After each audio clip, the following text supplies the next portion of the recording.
Seigneur, que ta grâce, seule ta grâce. Nous voulons instaurer un état de droit.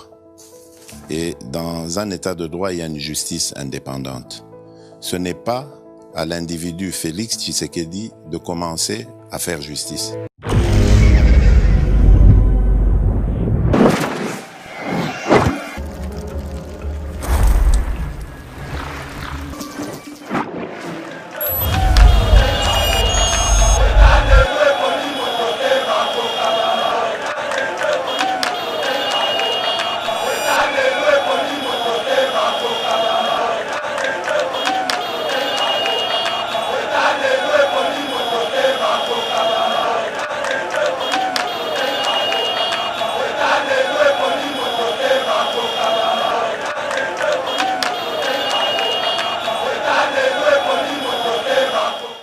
Madame Jeanne Mabunda, s'il te plaît, apprends à être discipliné, s'il te plaît. Il est demandé à toutes les institutions, Yakozala, na photo ya président de la République. Mais yo Jeanne Mabunda, na réunion pas ya famille à tata na yote. Réunion pas ya coutume na binote. Réunion pas ya village ya binote. Réunion de la République. Et ça na domaine de la justice. Ba décision de justice au nom du chef de l'État. Bon, nous on a président de la République qu'on a yo. Donc, chef coutumier village na bino. Bah, à toi bino opposé. Soit que ça par exemple, combattant IDPS. Toi Nicolas Kassam. Toi Tete Kabou. Donc, comme ici, présidence de la République, club d'amis ou quoi. Et bozo bosana que poste ya présidence. Poste ya présidence. Les alliés institution numéro 1. Oyo via ba Congolais nyoso. Ils ont dépendre na poste ya président de la République. Malamo Tomoni Nicolas Kassam ambassadeur itinéraire. Malamo Tomoni Tete Kabou conseiller principal du chef de l'État. Pour manifester en politesse, gloire à Dieu, peuple congolais, place Bino Bozo Landabiso, na cadre de éveil patriotique, ils sont déjà suspendus. Merci, mon frère Patrick Ikani. Atali Nayeba TV, ce sont des constitutionnalistes par naissance. Merci beaucoup, Ndeko Patrick Ikani. Ndenge, on reconnaît que Nayeba TV qu'il y a des constitutionnalistes pour expliquer le Seigneur, que ta grâce, seule ta grâce. Nous voulons instaurer un état de droit.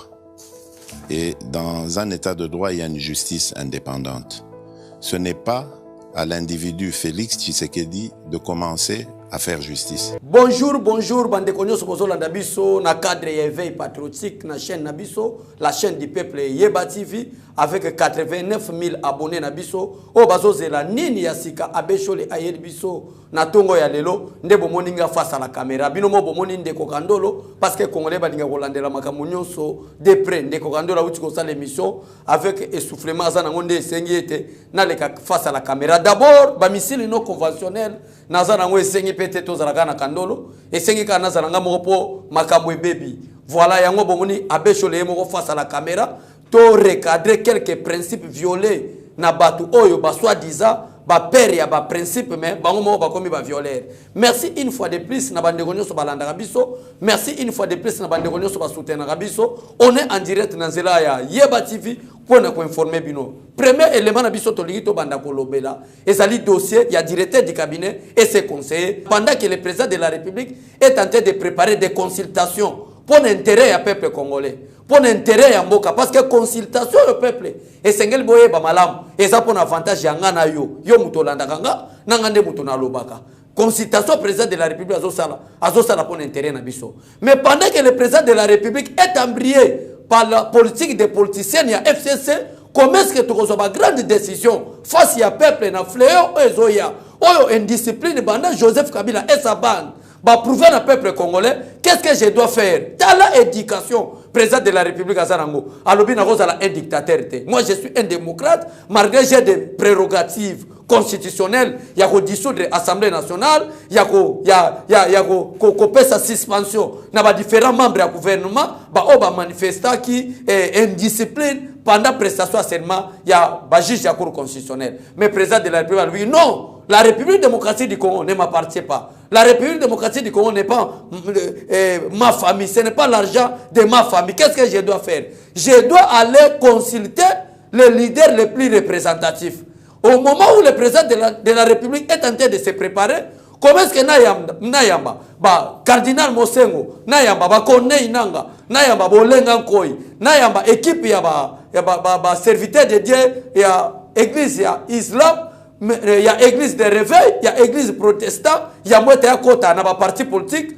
Dans le moment où bateau va qu'on sa peuple congolais. Ça, j'adresse le conseil du chef de l'État, ça, j'adresse à l'ambassadeur du chef de l'État, Nicolas Kazadi.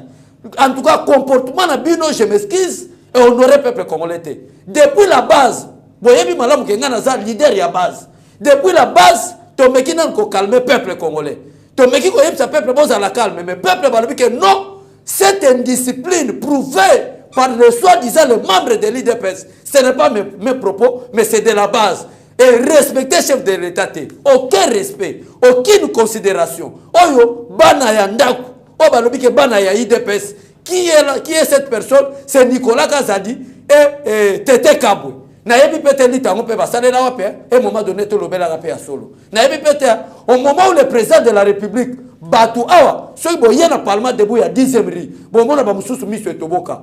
To sale l'autre côté, quand Jeep y a la police, et y'a qu'on compte en balamo, bandi gaz, lui son mouté Toboka na gaz. Si le loi ça l'a raté. Na siège y a IDPS. Tu as la plus de 8 personnes parce que tu réclames qu'il y a un régime à Kabila que nous voulons les élections constitutionnelles en 2016. Tu as une marche à carton jaune. Baluka biso na butu, batumba batuna kacha siège à IDPS. Na lita IDPS oyo, ezana batuba porté disparu. Tu yebite ba boma bango bakenda wapi. Mais yo zui grâce, bato nyonso bazana ba conséquences à lit.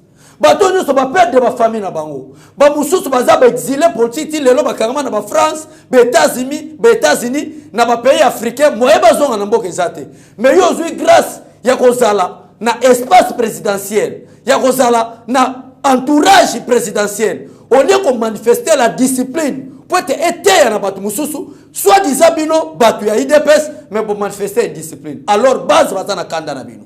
Tolinga to ça la marche lelo pour na koyasi na présidence ko luka révocation na bino. Mais dans le but que non et sengeli to leka, tu expliquer batu que nani comportement bo affiché. Na yebite est-ce que boye bagate na présidence ezala na ba caméra? Boye bite que au final manifestation na ezala ki officielle. Boye bagite que ezala ki ko leka en direct ya RTNC. Mais comment est-ce que bomoni na entrée ya président s'il vous plaît chers conseillers? Bon nimbo comme ça va poste ba ki conseiller comme institution. Vous n'êtes pas des chefs, vous n'êtes même pas des collaborateurs du chef de l'État, mais vous êtes ses agents. Vous êtes là pour lui aider dans la discipline, mais au lieu qu'on paie sa discipline, bah, toi, bien opposé. Ceux qui par exemple, combattre IDPS. Toi, Nicolas Kazadi, toi, Tete Kabwe. Donc, comme ici, présidence de la République, club d'amis ou quoi? Donc, présidence de la République est comme un club d'amis. Eberand est directeur à cabinet, nommé par le président Félix Tshisekedi. Maintenant, Eberand, à son tour, va aller chercher Tete Kabwe, parce que tant que président Banakokota, moyen président de la République, Ayambaye Ezate. Battez les Ezate. Ça, c'est vous honorez qui? Ça, c'est quelle comédie? Vous blaguez avec qui? Et Bozo Bosana, que poste y a présidence. Poste y a présidence. Et allez, institution numéro 1. Oyo via ba Congolais nyonso ezo dépendre na poste ya président de la République. Via ba Congolais nyonso ezali na kati ya dépendance ya institution président de la République. Mais bozo mona président de la République, le garant de la nation, le symbole de l'unité nationale, les représentants de l'unité nationale, les chefs de l'État, azo kota, mais bino bo fandi, pe bo moni sans exciter, sans kobanga, sans inquiétude. Bon moni mais botere mi pété bo bangi pe loko moko groupe ya individu wana na ebité soki Steve Konde on va répéter kaka vidéo wana batwa mona ke makambo biso tozolo ba ce n'est pas de la comédie tala vidéo wana ndenge zo salema tala anta président de la République président zo côté la porte tala espace au Nicolas Kazadi azali tala espace au Tete Kabwaza tala Eberand ndenge termi tala hésitation o bango bazuna kacha vidéo oyo bozo mona wana zo le na cadre éveil patriotique botala pour ko prouver peuple congolais que makambo biso to le ce n'est pas de la comédie.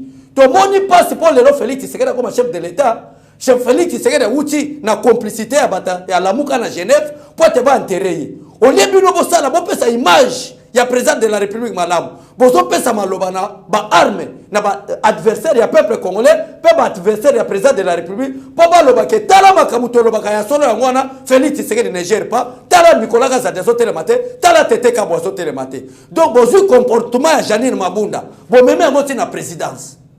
Alors, on a profité de l'occasion parce que plein ya Mabunda na Nicolas Kazadi na Tete Kabwe ezandenge mo. Madame Janine Mabunda s'il te plaît, apprends à être discipliné, s'il te plaît.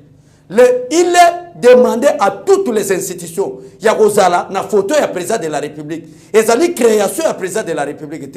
Et ça dit Félix Tshisekedi Mutabandi Angote. Banda régime ya Mobutu. Banda régime ya Kasavubu. Tozala ki comme na photo na kati ya Fortey Nango. Oyo ba ko talisaka na chaque bureau il y a institution. Mais yo jani mabunda na réunion pa ya famille ya tata na yote.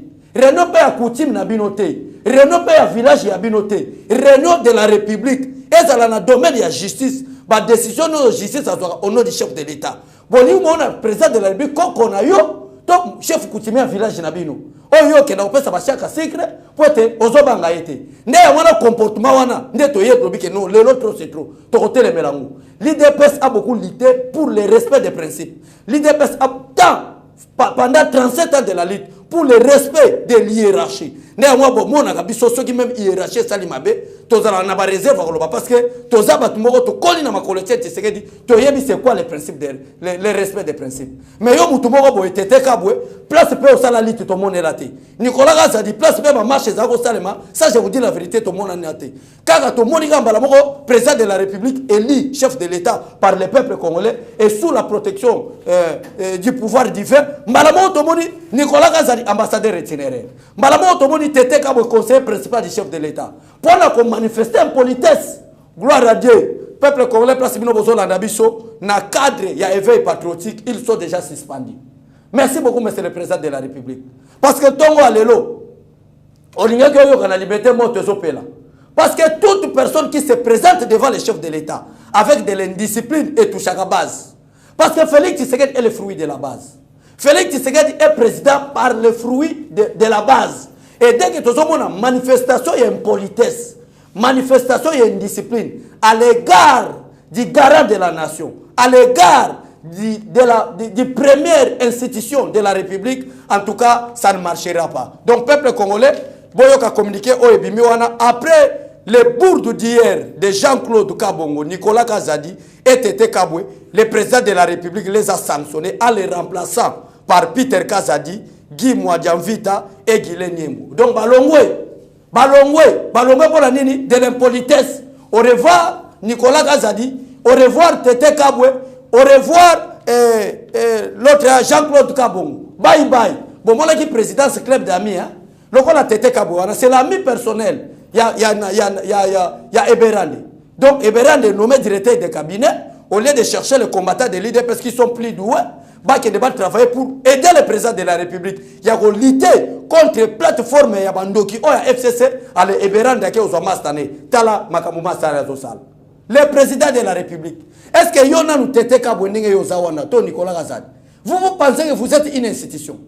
Même Félix Tshisekedi nenga zawana, moi na limité résidentiel, na venu Pétinias. Dès que président de la République, je parle bien du président Félix Tshisekedi.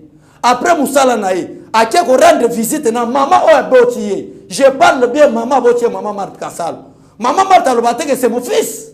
Maman Marthe Alobate, oh Félix, moi nanga moutouna pese comme Félix Antoine Tshisekedi. Mais maman Marthe a télémaka pour honorer moi nanaye. Le Félix Tshisekedi est le père numéro 1. Donc Azat Tata Abisso Nyonso. Azat Tata Abisso Nyonso à la coque à 60 ans.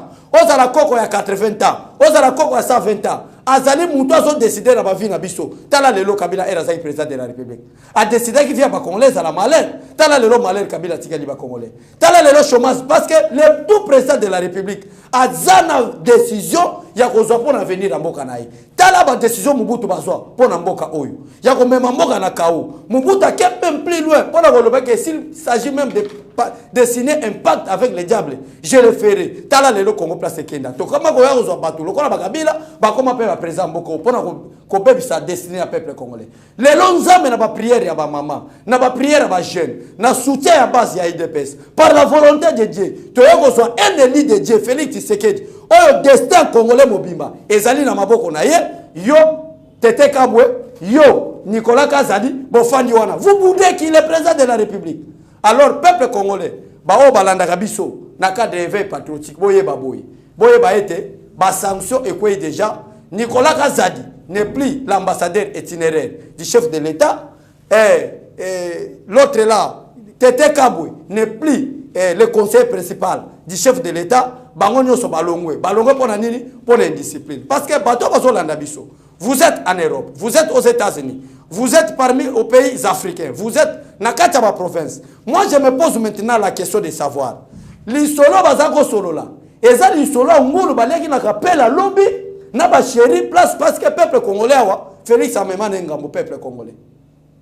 Bakomona mutuka ya noir fumé na immatriculation. Il y a présidence de la République, bota la bataille des pes, ambiance. Bota la bataille des pes, ambiance. C'est la raison pour laquelle moi je me pose la question. L'isolo oyo Nicolas Kazadi na Tete Kabwe bazalaki ko solola oyo empêcha ki bango batele matin na présence il y a le numéro 1 de la République. Il y a muto sont décidé na avenir ya mboka batele matin. L'isolo moi ezalaki il y a nini je me pose la question. Nicolas Kazadi, Tete Kabwe, c'est à vous maintenant de répondre même dans vos commentaires. L'isolo oyo empêcha kabino pour te bino botele matin na entrer à chef de l'État. Pour que le peuple congolais est à niveau national, est à niveau international. Basilika na ba acte incivique bino poser. Et c'est là qu'il solo nini nde ya mwana lingi na yeba.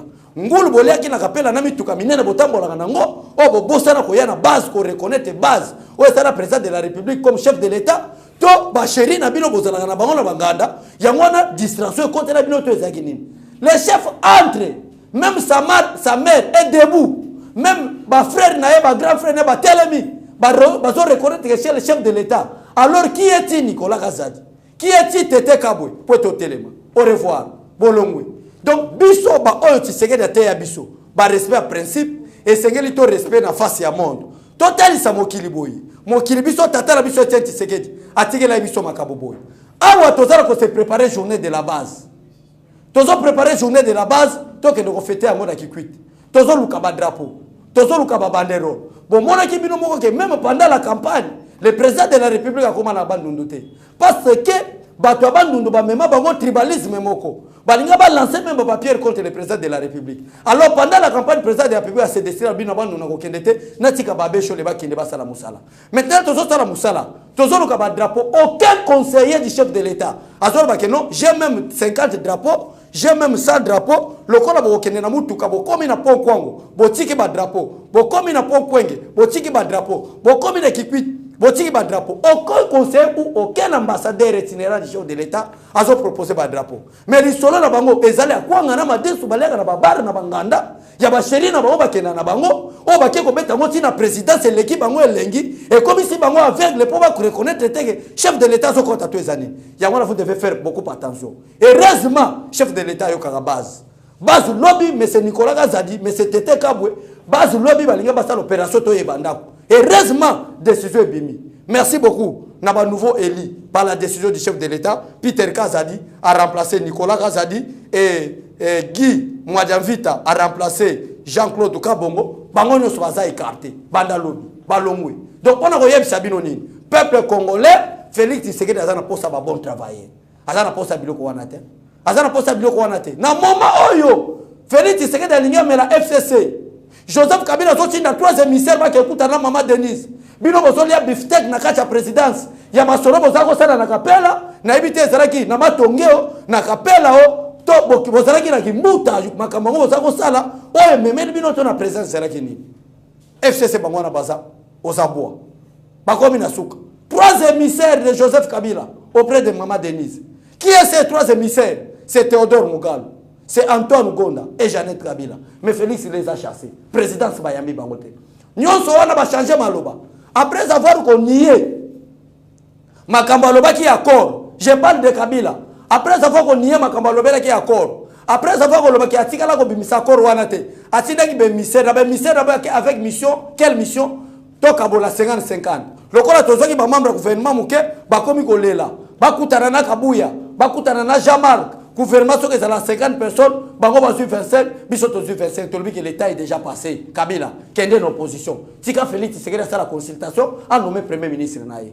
Au moment où tous a posé un enseignement fort, il y a pas trop la Nicolas Kazadi, il y a pas trop la Tete Kabwe. Pas banda koya na base, que la journée de la base c'est ça les 12. J'ai 100 drapeaux, j'ai 25 drapeaux, abecho les oies, Gili Zoua, Yokason Zoua, René Zoua, ba parlementaire de Boubo Zoua. Bon, qui est dans la journée de la base, surtout ba obaza ba ressortissant qui quittent, bon Zoua même frère fonctionnement ngoyo. Pour te beaucoup banda ko leka na ba radio, bon banda ko sensibiliser le peuple congolais, pour te accueillir le président Jean-Marc Aboun. Et ça la chaleur pour que après 2 semaines, ya ko ya ba Jean-Marc Aboun, to ya mandé président de la République lui-même. Wana ba Nicolas Kazadi ba lo bate. Wana ba tete kabwe ba zo bate. Bango ba tala ba chéri na bango. Ah nakapela bière wana zaki tokwa, chéri wana pembe wana, ne memi bango distraction. Mais heureusement, le chef de l'État, c'est un homme très bien éduqué. À Salini, à Salini semble comme un monité. Mais ils sont suspendus. Na koya bisa bande ko na biso. Bo balanda biso partout dans le monde. Même ba o bazar la présidence etika libino. Bino, bata bino na boni ko taka ba kombo awa. Etika libino. Tango to yebisa bino ke place bino bo kenda wana. Combattant nous ça capable ya kozwango bino bo saka tembe. Ba Peter Kasali bango ba matia. Ba Peter Kasali bango na ba matia. Ba Nicolas Kasali bango na ba longwe. Pour la ce peuple congolais, peuple congolais, nous devons prier pour notre pays. Combattre même dans sa famille politique. Ça c'est quelle indiscipline? Ça c'est quelle impolitesse? Qui vous a enseigné la politique, cher Messi?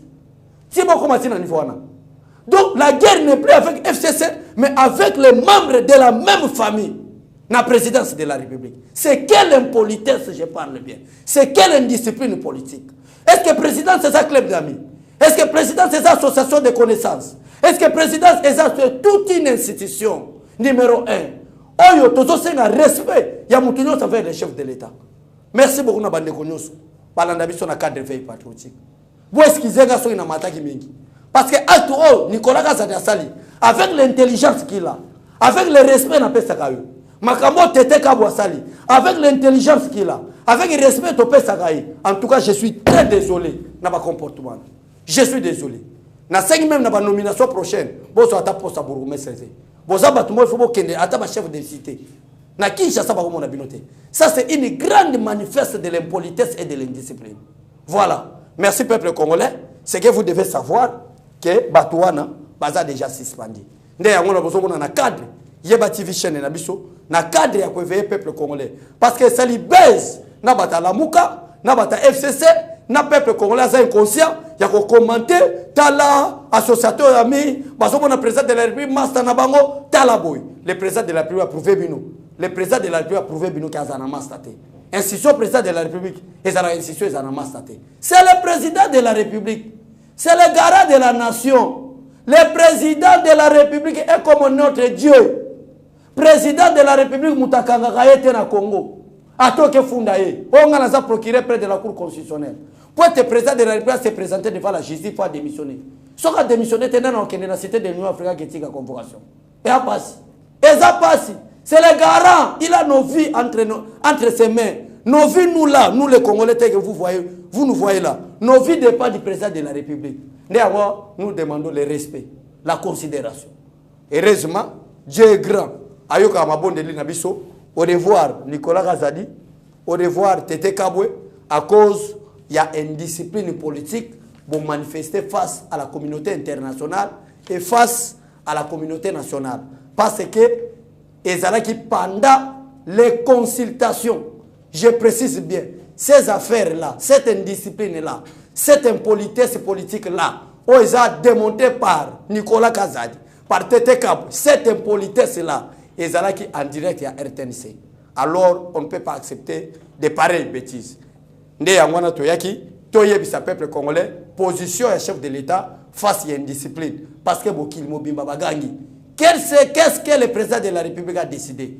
Le président de la République a décidé de limoger, de sanctionner Nicolas Kazadi, de limoger et de sanctionner Tete Kabwe à faire na bango esili na présidence. Base la lokola agriculture et la moto, pas que nous la bilanga na Kasaï central. Ce n'est pas un problème, c'est aussi le travail pour tous les Congolais. Merci na bande konyoso. Balanda Gabiso, les lotos a déjà mardi. Na chité bona lobaboy. Na bande ko balandaka abe chole. Na cadre éveil patriotique. Na chité na lobaboy. Na lobaki ngo lobi na kandolo. Na répéter ngo pe lelo na émission ya ko recadrer Nicolas Kazadi. Na bandundu bakosi biso na 3 temps pe na 3 espaces. Premier temps n'expliquer bino na Guillaume Moulin. O ba ko bandimisi bato bandundu. Na message moko oyo eza lokuta me bato bandundu bandimi yango. Grébelu ya Moulin. Moulin la sali rébellion ya bandundu. bato bandundu ba poser question tozo la rébellion na muto azala manduki biso to na manduki te tozo la rébellion na muto yo azama kasi ba pays africain bazo bange biso to na ngote toko banda ko kima masasi to manduki ndenge nini mulela e ko si bango lobike so lobike mulele mai olimwe lisasi ozote tala ndenge bato bakufa bandundu premier mensonge ya ba politicien bandundu deuxième mensonge Etienne Antoine Kizenga à cause si les grands bandundu votez-moi comme président de la République même avant les élections nazalaka na livre d'or nazalaka na livre d'or peuple congolais partout et la communauté internationale la diaspora congolaise bato bazolanda biso libanda mboka pe na kacha mboka depuis que Kizenga est premier ministre la vie de Kikwit tozata na morgue te ata mort je parle la mort tikanga makamba kura tikanga makamba mai po wana eza peut-être ti yeso roya. Alors troisième mensonge eza o eye na Martin Fayou tribalisme boma muluba ko diriger à cause ya ba message véhiculé na cadre de veille patriotique ngana ndeko nanga gili to bundi pour la tribalisme le sili mais pourquoi na relater bino pote na chité malamoko na lisolo wana parce que na tika na quelques jours samedi nazana kacha villa Kikwit nazo c'est la bato ba sala biso don ya ba drapeau bato bazo sala biso don même des moyens financiers pourquoi to sengi yango parce que to zali une équipe d'avance to ko kende na ba radio locaux ya villa Kikwit na ba chaîne à télévision locaux ya villa Kikwit ko véhiculer message côté ya bato avant l'arrivée ya Jamar Kaboun pour être stade de stade ya ville Kikwit et tonda pe pour pesa biso réseau ki bosali musala nous attendons na moment biso tozela nous okande ba Nicolas Gazadina ba tete ka bo bazana présidence bazo rêver na bango ndenge ni bazo lia beefsteak ndenge ni ba yema kitoko teinture échangé ba bureau climatisé mais en attendant les combattants on est en train de chercher même des drapeaux pour aller mobiliser la ville de Kikwit. Alors nous sommes les mains ouvertes. Mon numéro est là, ou le numéro de notre chaîne Yeba TV, ou le numéro de notre DG Chadra, où il faut offrir 10 drapeaux, parce que tous voyager dans 3 espaces. Première, dans 3 places. Première place, tu as la chute, dans Pont Kwango, Pont Kwenge et la ville de Kikwit. Où il faut contribuer, même pas en termes d'argent, mais en termes de drapeaux et de effigies, vraiment, et vous allez les bienvenus pour vivre à Kikwit et à la tomber. Que Dieu bénisse le président de la République démocratique du Congo. Que Dieu bénisse le peuple congolais. Rwanda ya ngone komi na suka peuple congolais. To yebisa bino fati beto ba minere o ya Rwanda bazaki ko ganga Rwanda fati abeti lisasi na Rwanda te mais to déjà minere bandi okita. Et bon so fati asali 5 ans. Muto zo boya Félix Tshisekedi lelo c'est que azo manquer Saint-Esprit. Il faut avoir l'esprit du Saint-Esprit pour comprendre quelle est la volonté du chef par rapport à son peuple. Tala Rwanda bakomi kolela. Fati ndenge nini tokokuta na to solola. Nzokande ba minera muibi et prouver le monde entier que la rébellion nous c'est ça que c'est dans est pays. Bateau nous c'est ça que dans est pays. Bazaki bateau Rwanda ça que tinda prévoir pour ba yiba ba minéré. Talaka en espace il y a une année 11 mois, il y a chef de l'État Félix Tshisekedi Mkwantombolo. Rwanda bakomi kolela minéré. Merci beaucoup na DG Chadra. Merci beaucoup na Steve Konde. Merci beaucoup na Mitterrand Ndaya. Pourquoi pas li pasta na ngami colonel so trésor Kandolo. Na ndenge bo encadrer miso kitoko. Que Dieu vous bénisse tous. Et l'obito kutana pour toi attaquer Willy Bakonga pour la gratuité enseignement. Na lancé bino déjà. Demain à l'émission, atato sali na Kandolo Mupanzi. Émission musuna kosala Mupanzi pour attaquer Willy Bakonga. Merci beaucoup bande konyo so bazolanda biso. Na lingi na remercier tala batu tozo luka. Batu lokola ba Patrick Ikani. Merci mon frère Patrick Ikani. Atali na Yeba TV, ce sont des constitutionnalistes par naissance. Nasala nini pote baba ndako véhiculer message. Donc bajour mususu parce que Yeba TV zo le ka chaîne minene awa mais ba chaîne lokoa bajour mususu bon nga face à la caméra Abechole explique la constitution de la République démocratique du Congo. De son premier article Zelana Tali Sabino, merci beaucoup ndeko nabiso Patrick. De son premier article toute la constitution nabiso ngo ezana combien d'articles? Voilà, de son premier article jusqu'au je m'excuse peuple congolais jusqu'au 200 je m'excuse, dernier article, jusqu'au 229e article, il y a constitution. Nous avons une émission pour te veiller, peuple congolais. Parce que la gestion du président de la République est fondée par la constitution. toutes les décisions prises par le président de la République. Ma prérogative au président de la République à Lobaki, que personne ne peut toucher, mes prérogatives constitutionnelles sont aussi constitutionnelles. Parce que mon émission Abéchole explique la constitution de la République démocratique du Congo, n'a qu'à d'éveil patriotique. Merci beaucoup Ndeko Patrick Ikani, Ndenge on reconnaît que Naïba TV qu'il y a des constitutionnalistes pour expliquer peuple congolais. Batabo et Tozoluka. Que Tozo Batona présidence va que Beta Masola Bacheri Nabango, quand le président de la République entre Baboy Kotelema pour l'Engabolingue la présidence. Merci beaucoup Ndeko Patrick. Nzambe Apambolayo. Merci beaucoup Merveli Malenga Moubiala. Bon anniversaire. Que Dieu bénisse tout le monde. À bientôt et au revoir. Seigneur, que ta grâce, seule ta grâce. Nous voulons instaurer un état de droit. Et dans un état de droit, il y a une justice indépendante. Ce n'est pas à l'individu Félix Tshisekedi de commencer à faire justice.